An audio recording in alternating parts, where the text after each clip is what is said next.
Hello, everyone. Welcome along to the Gooner Elite, first one of the season. Hope everyone's doing well. Of course, we haven't had much to talk about in terms of positive results, so this is why I'm only doing it on the back of our first league win of the season as well against Norwich, which of course came on Saturday afternoon. And I thought we played well. I thought we were very good value for the lead. As the home side, of course, you would have expected us to have had the majority of possession, which, of course, we did. We had large possession. We also had a large amount of shots in that game as well. More shots than Norwich. More clear-cut opportunities than Norwich as well. And I think, to be honest, 1-0 kind of flattered Norwich a little bit in regards to them still being in the game. Them sort of getting a little bit fortunate as well that it was only 1-0 the final score finished as. Norwich, they're okay. They're a decent enough side, but they're going to be down there this season probably due to the amount of other sides probably that are going to be better than them or be able to get results anyway. Of course, everyone was building this one as a bit of a relegation 6-pointer the way that we started, but you have to look at that on the balance of, yes, we played Brentford, who just come up from the Championship, first game in the stadium, where they had a full capacity there as well. Loads of fans there, first game in the top flight for 73, 74 years. And potentially, that was always going to be a banana skin, as was proven. And then Man City and Chelsea, with two sides that are going to be up there this season. Romelu Lukaku just gone to Chelsea. Of course, he scored on that one. And also, you have to look at Man City. We were absolutely battered by Manchester City, but did anyone really expect anything other than them to beat us? I didn't. Was it quite disappointing in the way that we just capitulated and it ended up being 5-0? Yeah, 100%. But you have to look at that as, Manchester City have a lot of money. They have a lot of quality, a real, top draw manager, owners that, know what to do there. They're not afraid to spend money and to kind of, help the management team. And, it's all about that, really. I think that Manchester City will be there or thereabouts this season. Of course, they brought in Jack Grealish. They were in for Harry Kane. Just missed out on him, of course, as well. He decided to stay at Spurs in the end. And then, we're a completely different sort of situation to the likes of, Chelsea and Manchester City right now. They're two sides that are challenging for the title this season. Yes, it's early days, but they'll certainly both be up there for me. And then, we're a side that last season finished outside of the European places altogether and have started this season. Yes, we've had 3 very difficult games, but started off pretty poorly, really, to be honest, as well, when hadn't scored a league goal, of course, until Saturday. So, yes, you could see the relief in Aubameyang's face when he scored that goal. Yes, he scored a couple in the League Cup victory over West Brom away, and that convincing victory there. But that's a different kettle of fish. But of course, you're waiting that long in the Premier League, and of course, last season, Aubameyang himself had a very torrid time with a number of different reasons, being catching malaria, catching COVID himself as well at the start of this season, missing the first couple of games, other bits and pieces last season where he was a bit out of form as well. You have to look at that in context, and he's still just coming back to form. So I do think he'll come good on the back of scoring now at the weekend as well. But I'll just have a little look over some of the players as well that were playing. Of course, Aaron Ramsdale started in goal, and I thought that was a really good decision. I like Bernd Leno. I think Bernd Leno's a good shot stopper, but I think in terms of an all-round goalkeeper, Aaron Ramsdale, you could see straight away he absolutely loved playing for the club. His celebrations at the end there and that beaming smile when he kept a clean sheet as well. He just absolutely, wants the best for this football club. His granddad, I believe, was a lifelong Arsenal fan as well. When you could just see that and how much it meant to him, of course, from his interview originally as well when he signed. And then, of course, the game, when he played on the weekend as well.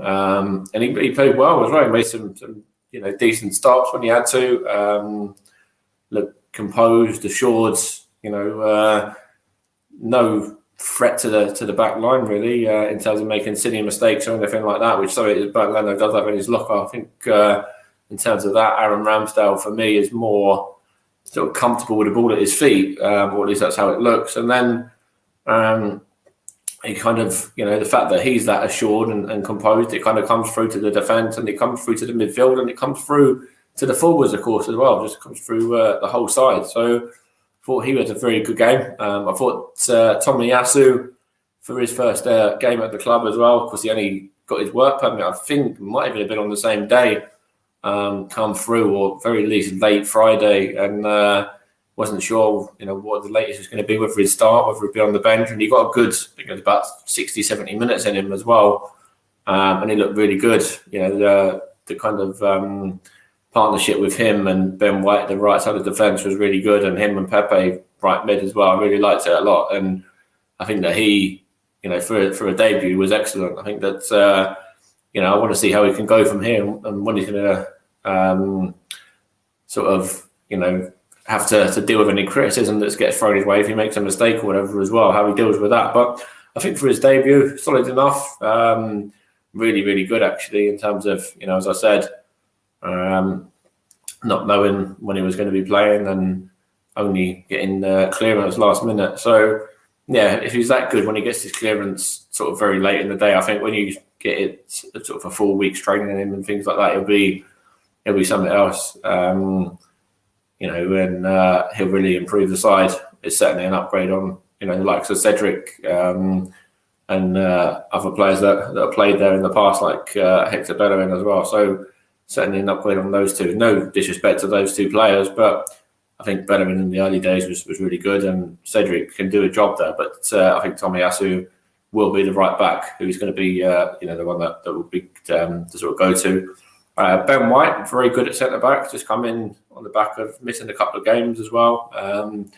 Looked really, really sort of composed in defence as well, and had a very good game alongside Gabriel. It was his first start of the season for Gabriel as well, and I like the partnership, and I can certainly see why that's what a lot of fans want between Ben White and Gabriel was the main two. And if it's going to be anything like it was on Saturday, then I'll take that. With Kieran Tierney at left back as well, and I thought that was probably our best back four, might even say best five, with Aaron Ramsdale in goal as well, to be honest. And then if you look at midfield, of course we had AMN, Maitland-Niles in there, who had a very, very good game. I was very impressed with Maitland-Niles, of course, filling in at right back for a little while in the latter stages as well. But no, I liked him. Personally, I didn't have him as centre mid alongside Lokonga. I had sort of Lokonga and Partey going straight in, but I think AMN certainly proved the point to Mikel Arteta. With Granit Xhaka missing for the next few weeks, Mohamed Elneny was unavailable, I believe, as well. So, there's names in there now. Maitland-Niles, Lokonga, Partey coming off the bench as well. And, when Granit Xhaka gets back, I don't think he should be automatically one of the first, two in the midfield there. I think he should have to earn his place. And, that's what happens when you make a stupid mistake and get yourself sent off, as Granit Xhaka's, done probably time and time again, really, for Arsenal, in terms of, the time he's been playing at the club. So, for me, I think Lokonga and Maitland-Niles look really good together.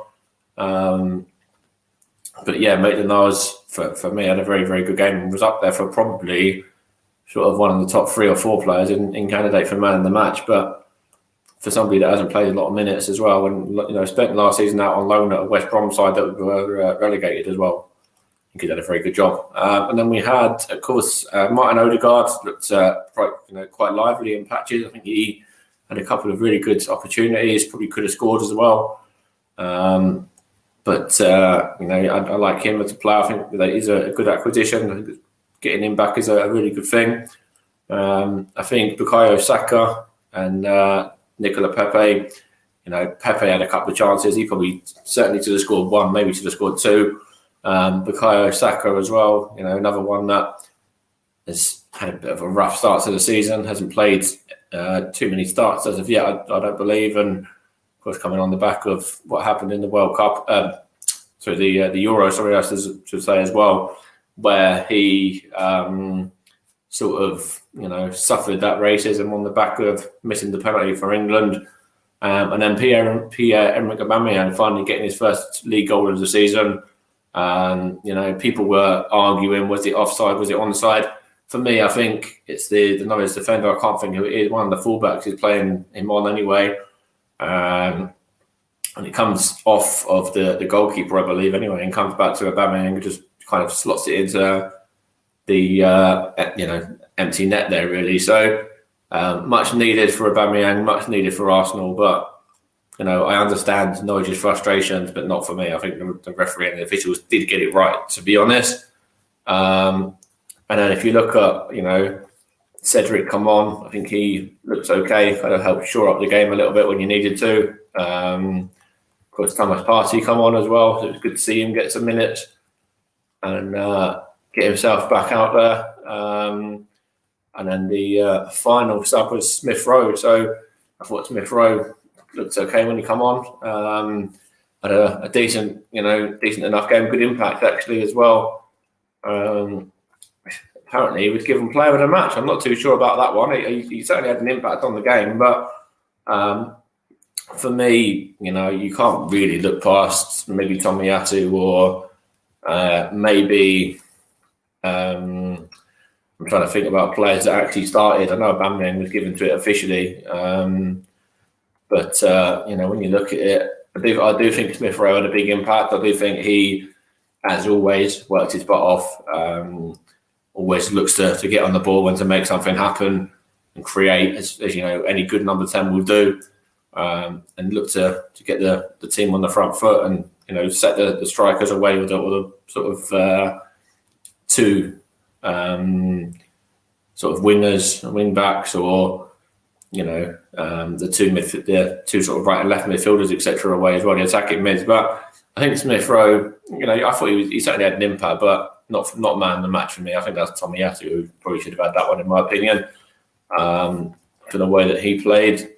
Aubameyang, as I said, it was given it officially, but it's probably down to the fact he scored the goal largely more than anything else. But when you look at it, we've got some winnable games coming up now. Burnley, of course, lost tonight. So just a few hours ago after putting this video out, they were beaten by Everton 3-1. They have only got the 1 point this season so far.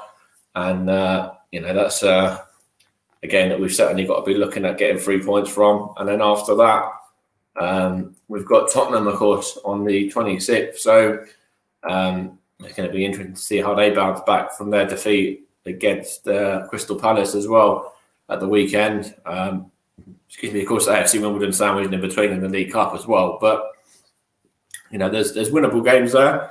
Of course, the North London derby, anyone can beat anyone on their day. It doesn't matter that Arsenal were 16th, I believe, and Tottenham are like 4th or 5th or whatever it may be now. So it's certainly anyone can beat anyone there. Brighton, winnable game. Palace, winnable game. Villa, a good side Villa, but saw a few frailties in them if they can't take their chances. And of course, they're prone to an odd mistake this season by the look of it as well. And of course, Emily Martinez, I'm sure, want to get the better over us on that one. But and then if you look at beyond the Leicester game, Watford as well, Newcastle in there at home. So we've got some winnable games, especially at home coming up. We've got Liverpool away, Man United away as well in that time, but Leicester City away as well. And then we go to, as I say, Everton in December. Of course, we play Tottenham, at home as well. But there's some tricky games in there, but there's quite a lot of winnable games as well. So I do think we'll be able to, use this as a bit of a springboard now. It was just great to get over the line, to get the 3 points in the bag, and debut win for the new shirt as well. So got number 34 on the back. So Granit Xhaka, I've taken your number. I think we'll certainly come a lot better now in the next few games. I think we'll pick up some more points. But this is just a little review. We're hopefully going to have a podcast, in fact, come I think a couple of days before the Burnley game to try and get JB on again, Burnley fan, to talk about the starts of their season, where it's gone wrong for them as well. Whether you think Sean Dyche will sort of stick around and still be in charge, or be replaced or relieved of his duties, and then what he reckons to the game against us come the weekend as well. But as I said at the start of the broadcast, really, it's been a difficult start. A couple of games lost, but Man City, Chelsea, you can kind of write those off. And Brentford, you have to look at that as them just getting promoted, and it's their first game in the top flight in 73, 74 years, or whatever I said earlier. So in front of fans as well, the place it was a Friday night, first game of the season. Place was buzzing, and their fans were really, really up for it, and that kind of trickled down to the management team and onto the pitch in particular. So and we kind of gifted them a couple of goals as well. So I think things will start to turn the corner a little bit now. I think things will start to pick up. But, as I said, poor start, a win against Norwich now. And I think that we should hopefully be able to, get another win against Burnley. Fingers crossed the way that they've been playing this season so far, and then go from there. But this is just a little review of Arsenal 1, Norwich 0, and kind of a bit of a talk about the season so far as well. So, you've been listening to the Worldwide Gooner Elite. I'll put this out onto the socials, probably it's the time now, probably tomorrow at some stage. But thank you for listening, and let's hope that I'm right, and hopefully we can carry on, from Saturday's victory and get 3 points against Burnley. But it's always nice when Arsenal win and Tottenham lose. I'll leave it with that, especially when it's Patrick Vieira's Crystal Palace that beat them as well. Cheers, guys. Thanks for listening.